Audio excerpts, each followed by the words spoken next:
하나님 말씀입니다. 아모스 3장입니다. 아모스 3장 9절부터 15절까지. 아모스 3장 9절부터 15절까지 말씀을 함께 봉독합니다. 아스돗의 궁궐들과 애굽 땅의 궁궐들에 선포하여 이르기를, 너희는 사마리아 산들에 모여 그 성 중에서 얼마나 큰 요란함과 학대함이 있나 보라 하라.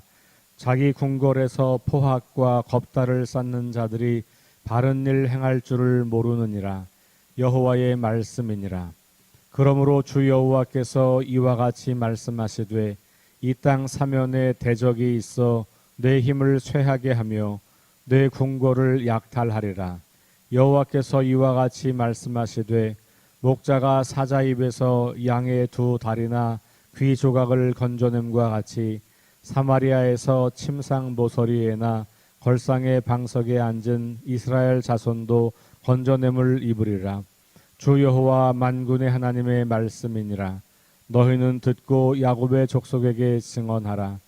내가 이스라엘의 모든 죄를 보응하는 날에 베델의 제단들을 벌하여 그 제단의 뿔들을 꺾어 땅에 떨어뜨리고 겨울 궁과 여름 궁을 치리니 상하 궁들이 파괴되며 큰 궁들이 무너지리라.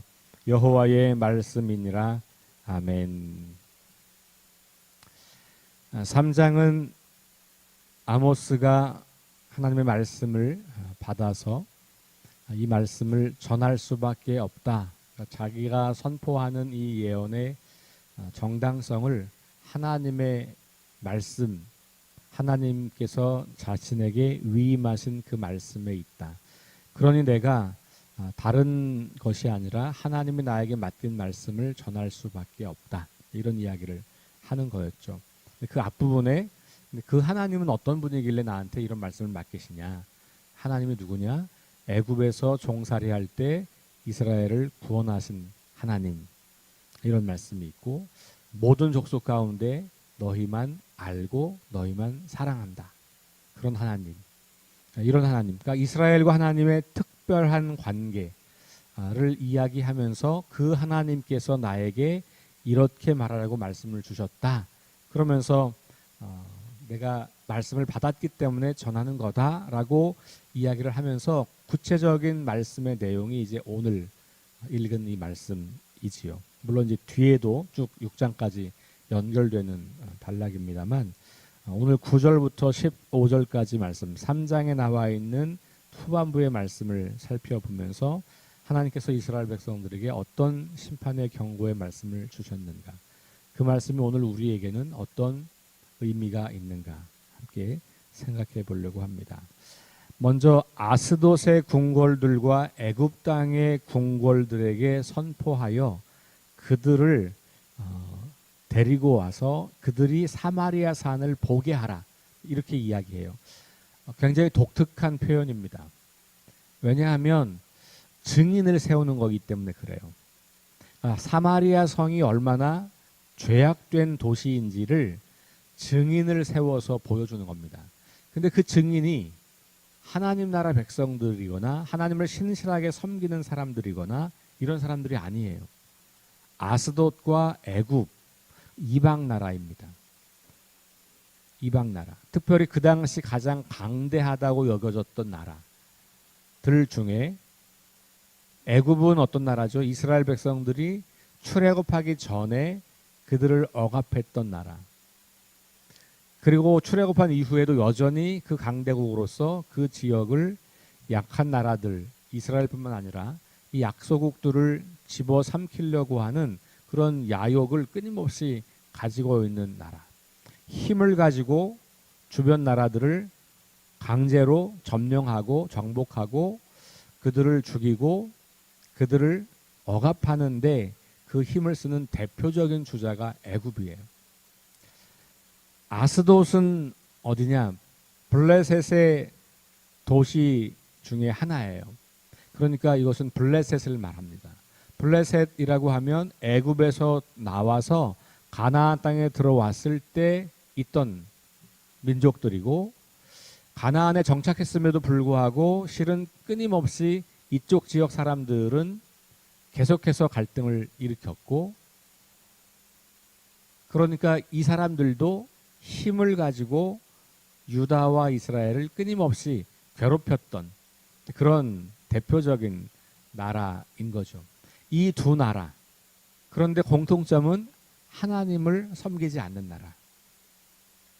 하나님을 섬기는 이스라엘을 심판하려고 하나님을 섬기지 않는 이방 나라, 그것도 힘으로 폭력을 행사하고 가나안 나라들을 억압하는 데 대명사인 두 나라를 데리고 와서, 자, 너희들이 봐라, 사마리아 성이 얼마나 죄악으로 가득한지, 사마리아 성이 얼마나 포악한지, 얼마나 폭력적인지, 얼마나 야만적인지, 얼마나 인간을 유린하며 비윤리적인 삶을 살고 있는지를 너희가 봐라, 이렇게 말하는 거거든요. 이거는 굉장히 독특한 표현이에요. 이걸 뭘 말하는 건가? 이방 나라인 너희들이 보기에도 이스라엘이 타락했지. 이방 나라인 너희들이 보기에도, 너희도 폭력과 잔인함의 대명사인데 너네가 보기에도 사마리아 성이 그런 것 같지? 라는 이야기를 하는 거죠. 그러니까 이스라엘을 하나님은 심판하시기에 앞서서 그들이 얼마나 부패했고 얼마나 불의하고 얼마나 잘못 가고 있는지를, 잘못 가고 있는 대명사의 그 나라들을 불러다가 보여주는 겁니다. 그러니까 이 이야기를 지금 누가 듣는 거죠? 이스라엘이 듣는 거예요. 하나님께서, 하나님이 우리를 선택하시고 가나안 땅을 주셨고 여기에서 약속하셨는데, 아니 이제 저 망할 이방 나라들을 증인 세워서 우리를 심판하시겠다고 한다고? 이게 사실 납득하기 좀 어려운 부분인 거예요. 그런데 이것은 역설적으로 이스라엘이 얼마나 타락했는가, 이스라엘이 얼마나 죄가 많은가, 이스라엘이 얼마나 하나님 보시기에 합당하지 않은가를 보여주는 그런 장면인 거죠. 3장 9절 말씀을 우리가 그렇게 잘 보시는 거예요. 아스돗의 궁궐들과 애굽 땅의 궁궐들에 선포하여 이르기를, 너희는, 아스돗의 궁궐, 애굽 땅의 궁궐, 여기 궁궐이 나오잖아. 이 궁궐은 그 나라의 핵심 권력, 그죠? 아니면 그 나라의 어떤 핵심을 말하는 거죠. 오늘날도 우리 왜 기자들이, 특파원들이 보고할 때 워싱턴에서 뭐 아무개 특파원이었습니다. 그건 워싱턴을 말하는 게 아니라 미국을 말하는 거예요. 그죠? 그러니까 자기가 지금 서 있는 곳이 워싱턴이어서 워싱턴이라고 말하는 것도 있지만, 그 워싱턴은 미국의 핵심부, 중심을 말하는 거죠. 그러니까 워싱턴, 그 말은 미국, 그런 말이죠. 외신 기자들이 서울에 와서 활동하면서 자기네 본국의 기사를 쓸 때 서울에서 아무개 이렇게 말하는 거는 단지 서울이 아니라 대한민국의 중심부인 서울, 대한민국을 말하는 거죠. 마찬가지로 여기 아스돗의 궁궐, 애굽 땅의 궁궐, 마찬가지로 그 나라의 핵심부, 그것도 궁궐이니까 왕이 있고 귀족들이 있고 권력가들이 있는, 그러니까 권력의 핵심을 말하는 거죠. 근데 성경이 말하는 이 나라들의 권력의 핵심은 다 부패하고 하나님을 멀리했고 불의하고 포악하고 이런 것들이거든요. 그런 나라들을 부르는 거예요. 그러면서 너희는 사마리아 산들에 모여 그 성 중에서 얼마나 큰 요란함과 학대함이 있나 보게 하라. 그러니까 그 사람들을 불러다가 어디 세우냐면 사마리아 산에 세우고 거기에서 궁궐을 내려다보는 거죠. 그러면 그 산 꼭대기에서 바라보는 이 궁이 혹은 사마리아 성이 다 보이는 거예요. 그러니까 증인으로 세워서 보는 건데, 뭘 보게 하냐면 그 성이 얼마나 큰 요란함이 있고 얼마나 큰 학대함이 있는가를 보게 하라. 이방 나라들로부터 그것을 보게 하라. 그러면서 10절에 보니까 자기 궁궐에서 포악과 겁탈을 쌓는 자들이 바른 일 행할 줄을 모르느니라, 여호와의 말씀이니라. 그러니까 이스라엘 백성들에게만, 야 너네 죄가 얼마나 큰지 알지? 이렇게 말하는 게 아니라 주변에 있는 그 하나님께서 심판의 대상으로 삼았던 그 나라들을 불러서 너네들의 죄가 이렇게 크다는 것을 저들도 보고 있어. 변명할 수 없다는 것이죠. 너네는 하나님 나라 백성이니까 괜찮다고 말할 수 없다는 거예요. 자, 여기 그러면 요란함과 학대함이 어떤 것이냐?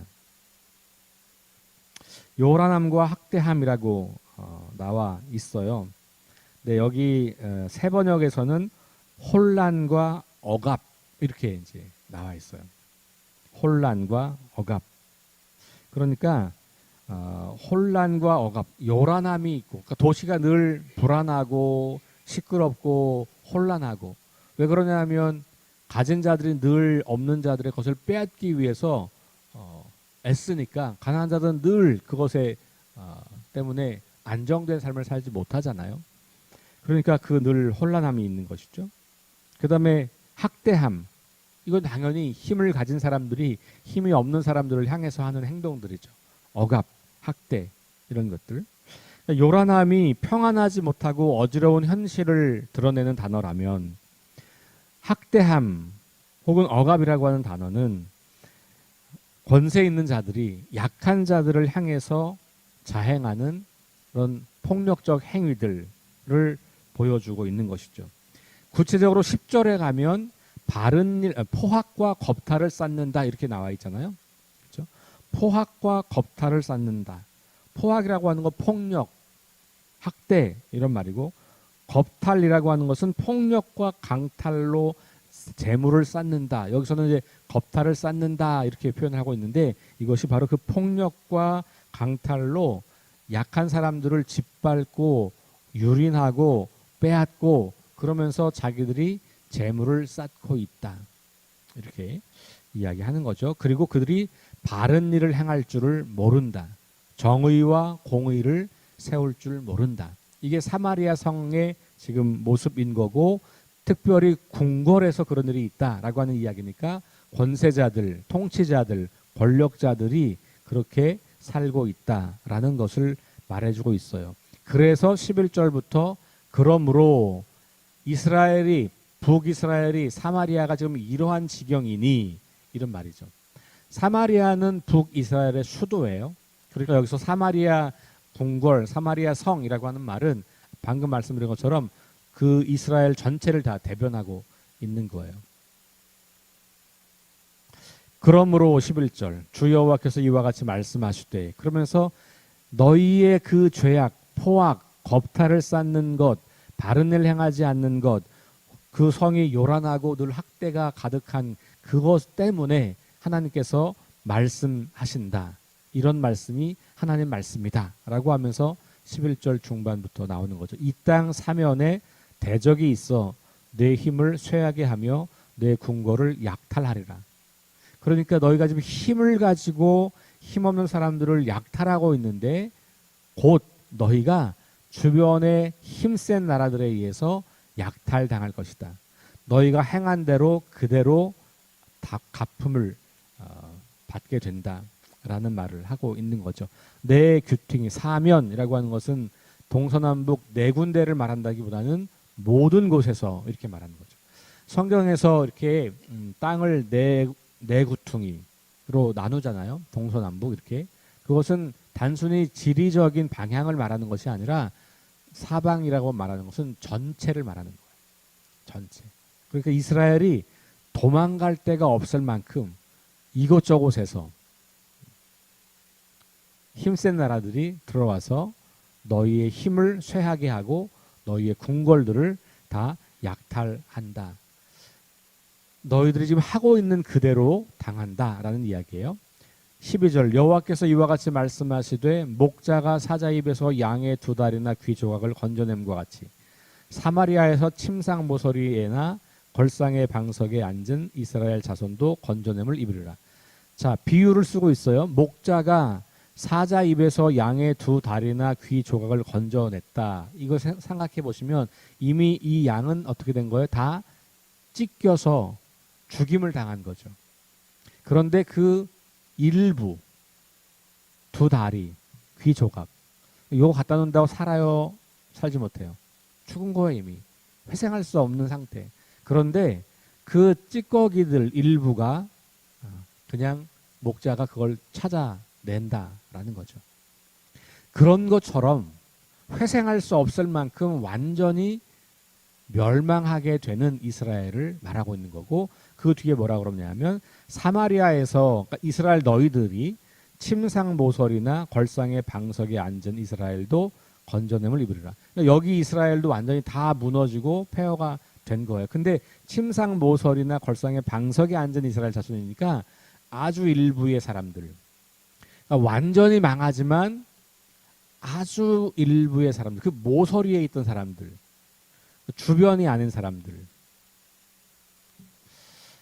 이런 사람들의 일부가 건져냄을 받을 거다. 그래서 거의 대부분은 다 망한다는 거고, 특별히 권력의 중심에 있는 사람들, 왕궁에 있는 사람들은 다 망한다는 거예요. 그들에게서 저 구퉁이로 밀려난 사람들만 남을 것이다 라는 이야기를 하고 있는 거죠. 13절, 14절, 15절로 넘어가면 그러면서 또 이런 말씀이 나와요. 주 여호와 만군의 하나님의 말씀이니라. 그러면서 너희는 듣고 야곱의 족속에게 증언하라. 그러면서 이 말을 듣는 사람들도 이것을 전하라 라고 이야기하면서 14절, 내가 이스라엘의 모든 죄를 보응하는 날에, 하나님께서 이스라엘을 심판하는 그날에 베델의 재단들을 벌어요. 그러니까 이제는 왕궁에 초점을 둔 게 아니라 어디에 있어요? 베델의 재단들. 베델은 북이스라엘이 남유다로부터 독립할 때 예루살렘 성을 갈 수가 없으니까 예루살렘 성까지 가지 말고 베델과 단에다가 성소를 만들고 거기에 와서 예배를 드리려 했던 곳이에요. 왜냐하면 처음에 남북으로 갈라져서 북왕국의 10개 지파가 독립을 하려고 막 하다 보니까 사람들이 절기 때만 되면 다 예루살렘으로 가는 거예요. 왜냐하면 유대인들에겐 그게 법이잖아요. 절기 때 예루살렘에 가서 성전 제사를 드려야 되는 거죠. 그걸 안 하면 안 돼요. 그러니 뭐 국경선이 있는 것도 아니니까 그냥 북이스라엘 사람들이 계속 내려가서 그렇게 절기를 지내고 오는 걸 보고 여로보암이 두려움에 쌓인 거죠. 이러다가 저 남쪽에, 여기 너무 불편하니까 남쪽에 가서 살거나 아니면 남쪽에 영향을 받아서 이제 이렇게 두려움이 생기는 거죠. 옛날에 한 민족이었을 땐 그게 관계가 없었지만 이제 남북으로 갈려지니까 북쪽 나라를 통치하는 여로보암, 그것도 정당성이 없는 여로보암에게는 이게 두려운 일이에요. 그러니까 야, 니네 앞으로 가지 마. 국경선을 정하고 가장 밑에 단과 가장 북쪽의 베델, 다시요. 가장 북쪽의 단과 가장 남쪽의 베델에다가 성소를 만들고 여기 와서 예배드리면 돼. 그러니까 베델은 특별히 왕궁이 가까우니까 단보다는 왕들과 권력자들이 늘 예배하는 곳이에요. 그럼 재물이 차고 넘치겠죠. 예배가 늘 풍성하겠죠. 그런 곳을 하나님께서 멸하신다는 겁니다. 그러니까 그들이 예배를 안 드렸기 때문에 그런 게 아니에요. 위에서 말한 것처럼 그들의 삶이 불의하기 때문에. 그런데 그 불의한 재물을 얻어서 좋은 소를 사다가 좋은 양을 사다가 바치는 거죠. 엄청난 양을 바치면서 우리가 갖고 있는 부를 하나님 축복해 주셔서 감사합니다. 이렇게 말하는 것들이죠. 그러니까 예배를 안 드려서가 아니라, 예배가 빈약해서가 아니라, 기도하지 않아서가 아니라, 하나님께 제사를 드리지 않아서가 아니라 불의한 제물로 제사를 드리는 것 때문에 베델의 제단을 망하게 하는 것이죠. 그래서 그들의 제단들을 벌하여 제단 뿔들을 꺾어 땅에 떨어뜨린다. 뿔을 꺾어 땅에 떨어뜨린다고 하는 말은 하나님께서 이 예배를 더 이상 받지 않으시겠다는 말이에요. 너희가 아무리 무수한 제물을 드려도 내가 예배를 받지 않겠다. 자, 그리고 15절에 가면 겨울궁과 여름궁을 치르니, 이게 뭐냐면 별궁. 사마리아 성에 궁이 있는데 여름철이 되면 가서 지내는 별궁, 겨울철이 되면 가서 지내는 별궁이 따로 있는 거예요. 그러니까 그 별궁을 사용하는 사람들은 누구죠? 왕과 그 왕족들이죠. 사치스러운 궁궐들을 여기저기에 만들어 놓은 거예요. 지금으로 말하면 휴양지 만든 거죠. 휴양지. 자, 그런데 그것을 뭐로 어떻게 만들었냐면 거기에 상하궁 이렇게 상하궁. 그러니까 아주 화려하게 치장한 궁을 말하는 거예요. 큰 궁들이 무너진다. 그러니까 하나님께서 지금 심판을 두 가지를 하는 건데 하나는 베델의 제단을 멸하시고 하나는 궁궐을 멸하시고. 근데 이 제단이 이 당시에는 권력자들을 상징하는 제단이기 때문에 그 권력자들과 함께 연결되어 있는 거다. 이렇게 보는 거예요. 결국 아모스가 바라보는 북이스라엘은 권력자들에 의해서 일반 백성들이 끝없이 학대를 당하고 끝없이 빼앗기고 끝없이 유린당하는 세상. 더 심각한 것은 제단에서도 그 일이 정당화되고 있다고 하는 것이고 수많은 예배와 제물과 제사가 그 모든 것들을 감추고 있다는 것이고 제사장들과 종교 지도자들이 그 불의함에 침묵하고 있다는 것이고 권력자들에 기대어 자기들의 생명을 유지하고 있다고 하는 것입니다. 이런 것들이 북이스라엘이 심판을 받아서 멸망하게 될 이유라고 아모스는 지금 말하고 있는 것이죠. 이게 아모스의 말이 아니라 뭐라고요? 하나님께서 맡기신 말씀이다 라는 거예요. 이스라엘의 존재 이유는 하나님께서 이스라엘을 애굽에서 구원해서 가나안 땅을 주셨을 때 거슬러 올라가면 아브라함을 불러서 아브라함에게 말씀하시기를 내가 너를 세워서 공의와 법도의 나라를 세우게 하겠다. 이게 하나님께서 아브라함에게 하신 말씀이에요.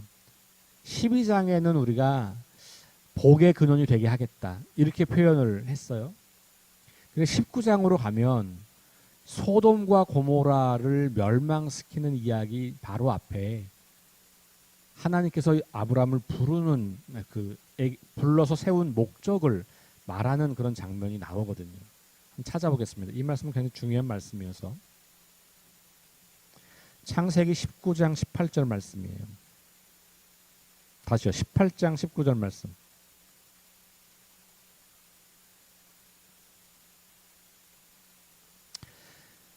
그러니까 아브라함이 소돔을 멸망시킨다고 하니까 소돔성을 하나님께서 불태워 없앤다고 하니까 살려달라고 비는 장면이에요. 그 장면이 나오는데 그 앞에 이제 하나님의 사람들이 이야기하는 거예요. 자, 17절 보세요. 여호와께서 이르시되 내가 하려는 것을 아브라함에 숨기겠느냐. 그러니까 아브라함에게 알려준다는 거예요. 이 소돔을 멸망시키겠다고. 그러니까 그 얘기를 듣고 소돔을 살려달라고 빌고 그게 안 되니까 19장에서 소돔이 멸망하고 이제 아브라함이 조카의 가족들을 데리고 나오는 장면이 이어지는 거잖아요. 17절에서 아브라함에게 내가 이야기하겠다라고 말하면서 18절 말씀을 하는 거죠. 아브라함은 강대한 나라가 되고 천하 만민은 그로 말미암아 복을 받게 될 것이 아니냐. 요거 12장에 나왔던 내가 너를 복의 근원으로 삼겠다. 모든 사람들이 너 때문에 복을 누리게 될 거다라는 말씀을 했는데 그 구체적인 내용이 뭐냐? 19절이에요. 다 함께 시작. 내가 그로 그 자식과 권속에게 명하여 여호와의 도를 지켜 의와 공도를 행하게 하려고 그를 택하였나니 이는 나 여호와가 아브라함에게 대하여 말한 일을 이루려 함이니라. 자, 보세요. 아브라함을 강대한 나라가 되고 천하 만민은 그로 말미암아 복을 받게 될 건데 내가 그 아브라함으로 그 자식과 권속에게 명하여 여호와의 도를 지켜 의와 공도를 행하게 하려고 그를 택하였다. 하나님께서 아브라함을 택한 이유가 뭐라고요? 복의 근원이 되게 하는 건데 그 복의 근원의 내용이 뭐냐 하면 여호와의 도를 지켜 의와 공도를 행하는 나라를 세우려고 하는 거예요. 그 이야기가 출애굽을 통해서 가나안 땅을 차지하게 되면서 실현된 거예요. 그래서 가나안을 차지하는 사람들에게 레위기와 신명기를 통해서 율법을 주는 거예요. 그 율법이 뭡니까? 여호와의 도. 그걸 따라야만 의와 공도의 나라를 세울 수 있거든요. 그러니까 이게 연결되는 것이죠. 그런데 지금 북이스라엘은 이렇게 여호와의 도를 따라 의와 공도를 행하는 나라가 아니라 불의한 나라, 그것도 이방 나라들이 보기에도 불의한 나라, 이방 나라보다 더 불의한 나라가 되었다는 거예요. 그러니 하나님께서 이스라엘을 세우신 존재 이유, 이스라엘을 부르신 그 부르심의 이유가 상실된 거예요. 그 역할을 감당하지 못하는 것이죠. 그러니 하나님께서 이스라엘을 심판하겠다, 이렇게 말씀하고 있는 것이죠. 여러분, 오늘 교회의 존재 이유가 무엇일까요? 우리 그리스도인들의 존재 이유가 무엇일까요? 동일한 겁니다. 우리는 성경을 통해서 우리가 누구인지, 우리가 어떻게 존재해야 하는지, 우리가 어떤 삶을 살아야 하는지를 배우는 거거든요. 하나님이 아브라함을 택하시고 이스라엘을 구원하신 것만 아니라 오늘 우리를 택하시고 우리를 부르시고 우리를 구원하셨잖아요. 왜 그랬을까? 그냥 나 혼자 예수 믿고 천국 가라고? 그게 아닌 거죠. 이 땅에서 하나님 나라를 이루라고. 하나님의 의와 정의, 여기 의와 공도라고 했습니다만 공의와 정의, 이런 말이에요. 이것을 세우는 나라, 하나님의 말씀을 따라서 이 땅이 하나님이 다스리는 나라, 다시 말하면 하나님의 공의와 하나님의 정의가 실현되는 나라를 세우라고, 그런 삶을 사람들에게 보여주라고 저와 여러분들을 구원하셨고 교회를 세우신 거거든요. 그러니 여기서 무수히 많은 예배가 있고 무수히 많은 헌금이 있고 무수히 많은 교회 내에 봉사가 있다고 할지라도 세상에서 정의로운 삶을 살도록 우리가 만들어가고 그 불의한 세상을 고발하고 권력에 기대어 기생하는 그런 종교인들을 향하여서 날선 비판을 하지 못하면 우리는 존재 이유가 없는 것이죠. 그리고 우리가 살아가는 삶이 바로 그렇게 힘과 권력과 돈을 쫓는 인생이 아니라 하나님의 공의와 바르게 함과 정직함과 이런 삶을 우리가 본을 보여서 이 세상과는 전혀 다른 삶의 방식을 나타낼 때, 그때 비로소 우리는 존재 이유가 있는 것이에요. 교회도 그리스도인들도. 이것이 아모스를 통해서 우리에게 매우 강력하게, 동시에 매우 두렵게, 그러면서도 매우 불편하게 우리를 초대하는 하나님의 음성이지요. 저와 여러분들이 이 아모스를 읽어가시면서 하나님의 마음을 조금이라도 헤아려 보면 좋을 것 같아요. 얼마나 마음이 아프실까. 이방 나라들을 심판하는 것도 마음이 아프시겠죠. 왜냐하면 이 사람들도 구원의 대상인데 그걸 거부하고 있으니. 그런데 하나님이 하나님의 일을 위해서 특별히 부르시고 특별히 사랑하셔서 세운 그 이스라엘이, 그 교회가 겉으로 보기에는 종교적으로 왕성한 활동이 있지만 실제로는 세상과 다를 바가 없고 세상의 불의함에 기대어서 살아가려고 하는 모습을 볼 때 하나님 얼마나 가슴이 아프실까. 그래서 이 심판을 하시지만 하나님이 그 마음에 굉장히 고통스러운 마음이 있는 거죠. 여러분들의 자녀들을 혹시 체벌하거나 자녀들을 훈계하려고 했을 때 그 마음이 아프셨던 것 있잖아요. 이 자식을 잘 되게 하기 위해서, 이 자식을 살리려고, 어떻게든 살리려고, 잘 살게 하려고 우리 자식들을 훈계하고 훈육하고, 그럴 때 매를 들어 자녀들을 때린 적도 있단 말이죠. 그럴 때 우리 마음이 기쁘지 않잖아요. 얼마나 고통스럽고 안타깝고. 하나님이 그런 마음으로 이스라엘을 지금 심판하시는 거고, 하나님은 오늘 우리 한국교회와 우리 그리스도인들을 그런 마음으로 바라보고 계시겠죠. 만약에 우리가 북이스라엘과 같다면 하나님 우리를 그렇게 심판하실 거고, 만약에 우리가 북이스라엘이 이스라엘이 원래 살아있던 삶을 잘 살고 있다면 계속해서 우리를 통해서 그 일을 행하시겠죠. 오늘 우리 스스로와 우리 교회의 모습, 이 세상 속에서 일상의 삶에서 우리가 어떻게 살고 있느냐를 다시 한번 돌아보시면서 하나님의 준엄한 심판의 경고의 말씀을 오늘 우리에게 주시는 말씀으로 들으시고 그 말씀 앞에 반응하고 그 하나님 앞에 나아가는 저와 여러분 될 수 있기를 주의 이름으로 축원합니다. 기도하겠습니다. 하나님, 세상이 불의하고 포악한 것은 그나마 이해할 수 있는 일입니다. 그런데도 불구하고 하나님은 그들을 심판하십니다. 그런데 세상의 불의함을 치유하고 세상의 불의함을 고발하며 하나님 나라의 그 정의로움과 정직함을 드러내야 할 그리스도인과 교회들도 그 불의함에 휩쓸려 함께 살아가며 때로는 그 불의에 침묵하고 그래서 얻어지는 이익을 가지고 힘을 누리고 살아가는 그런 세상인 것처럼 우리가 보입니다.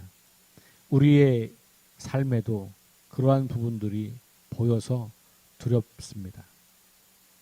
하나님께서 이 땅에 세우시고 이 땅을 고치고 회복하기 위해서 동역자로 부르신 교회와 그리스도인들이 어떻게 살고 있는지를 오늘 말씀을 통하여서 들여다봅니다.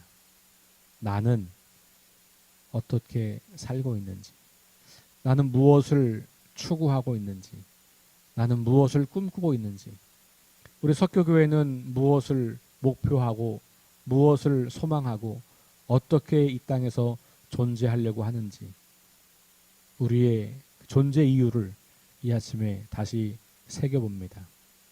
하나님의 도를 따라서 의와 공도를 행하는 나라를 세우겠다고 아브라함을 택하셨고 이스라엘을 부르셨고 가나안 땅을 주셨고 그런데 그들은 점점 그 하나님 나라와 거리가 먼 세상 나라를 세우려고 했기에 하나님이 그들을 심판하려고 했던 그 경고의 말씀을 우리가 듣습니다. 옛날 이야기가 아니라 오늘 우리에게 주시는 말씀임을 우리가 귀담아 듣고 이 말씀 앞에 정직하게 반응하며 나아갈 수 있도록 우리를 붙잡아 주옵소서. 예수님 이름으로 기도합니다. 아멘. 우리 합심해서 기도합니다. 6가지 기도 제목 가지고 함께 기도하겠습니다. 성령의 능력으로 하나님 나라를 증언하고 살아내게 하소서. 하나님 말씀이 기준되게 하소서. 질병, 전쟁, 자연재해, 가난, 억압으로 고통당하는 사람들을 치유하여 주소서. 거룩한 습관을 형성하여 균형 있는 성장을 이루게 하소서. 다음 세대에게 하나님 나라 복음을 전수하게 하소서. 창조주소 회복을 위해서 힘쓰게 하소서. 우리 함께 합심해서 기도하시고 개인 기도하고 돌아가겠습니다.